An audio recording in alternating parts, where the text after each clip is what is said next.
Isang sunog ang sumiklab sa Barangay del Rosario, Pamplona, Camarines Sur, alas 3 ng hapon, Marso 8, 2024. Ayon sa Pamplona Municipal Police, nakatanggap sila ng ulat sa telepono mula pa sa isang concerned citizen na nagsasabing mayroon di umanong susunog sa nasabing barangay, na agad namang nagresponde ang Philippine National Police kasabay ang Bureau of Fire Protection sa nasabing ng bayan ng Pamplona. Ang sunog ay nagumpisa sa isang compound. Ito ay ang win-win compound, at dahil sa malakas na hangin kung kaya't kumalat ito hanggang sa nakailang compound kasama na ang isang Unico Organic Warehouse na kung saan may tambak na pinatuyong bulot ng nyug malapit lang sa opisina ng LTO. Samantala, naapula naman ang apoy sa tulong ng Pamplona Municipal Fire Protection dakong alas 3:30 ng hapon, na ayon kay SFO1 na Marites Maniago, fire investigation ng nasabing PFP na kung under control ang nasabi ng apoy, subalit nakakaroon pa sila ng investigasyon para matukoy ang sanhi at ng sunog at ang damage nito sa nasabi ng lugar. Yan naman ang ulat para sa Bunyog Kabikulan. Ako si Kabunyog Ernie Marfil.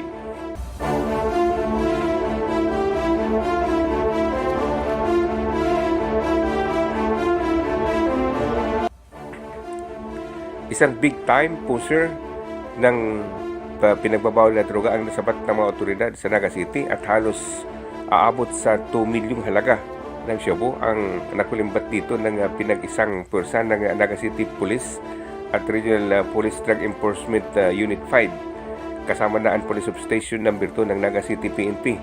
Ang suspect na naaresto ay dayo pa mula sa Pasig City na kinilala sa tawag na Boy, residentes ng Paru-Paro Street, Kenneth Talipapa, Pinagbuhatan, Pasig City.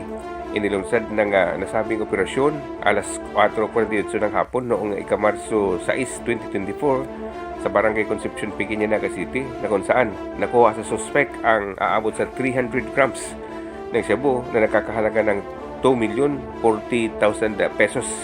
Sa ngayon, ang nasabi ng suspect ay nasa kustodiyan ng mga otoridad sa Naga City at nasampahan ng kasong paglabag sa batas, lalo na ang Republic Act 9165 o kilala sa tawag na Dangerous Drugs Act of 2002. Yan naman ang ulat para sa Bunyog Kabikulan.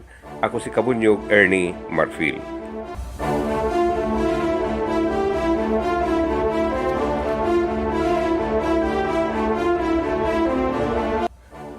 Isang pulis na asawa ng fourth year student na pinagbabaril patay sa Uson, Masbate ang natagpuan ding patay, wala ng buhay, at may tama ng bala sa ulo ng matagpuan ng isang pulis sa isang ilog sa Sakopkan, Barangay Binasuerte, Uson, Masbate, alauna imedya ng hapon noong ika-Marso 7, 2024. Kinilala ang biktima na si Patrolman Samuel Baruelo Jr. alias JR at asawa ng pinagbabaril na fourth year college student sa Barangay Bagong Bayan, Masbate City, na una nang namatay. Sa inisyal na investigasyon, ang biktima ay nagpaalam na maliligo sa tabing ilog, ngunit makalipas ng ilang oras ay nagtaka ang mga kaibigan nito na nakiramay sa burol ng kanyang asawa na si Cheryl, at dahil sa labis na pag-alala ay kaagad nilang sinundan sa ilog ang nasabi ng pulis, subalit ito inabutang naniligo na sa kanyang sariling dugo. Matatandaan, nito lamang March 4, 2024 ay binaril rin, pinagbabaril ang asawa nito na si Cheryl Baruelo na isang fourth year student sa kinilalang paaralan sa Masbate. Samantala, magkasabay na nakaburol na ngayon ang nasabi ng mag-asawa, ang co-ed student at ang pulis na asawa ng unang biktima.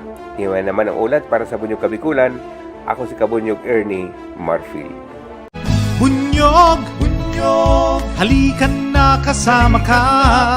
Bunyog, kapag buklod ay may pag-asa. Luzon, Visayas, Mindanao, isa ang pananaw.